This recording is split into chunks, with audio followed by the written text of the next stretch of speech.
নিজের দুঃখের কথাও কাউকে বললেন না, সুখের কথাও কাউকে বললেন না।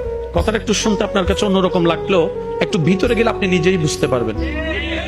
আপনি নিজের মনের দুঃখ কষ্ট সহ্য করতে না পেরে হালকা করার জন্য যাকে বলছেন, মনে রাখবেন আপনি তার কাছে কিন্তু কোনো না কোনো ভাবে একটু ছোট হয়ে যাচ্ছেন। এমনও হতে পারে আপনার দুঃখের সে কথাগুলা আপনার সামনে অভিনয় করে যে আপনাকে বুঝ দিয়েছে, সে পিছনে আপনার সেই দুঃখের কথা নিয়ে হাসি ঠাট্টা করতেও দ্বিধাবোধ করে না, এমন অনেক মানুষ আছে।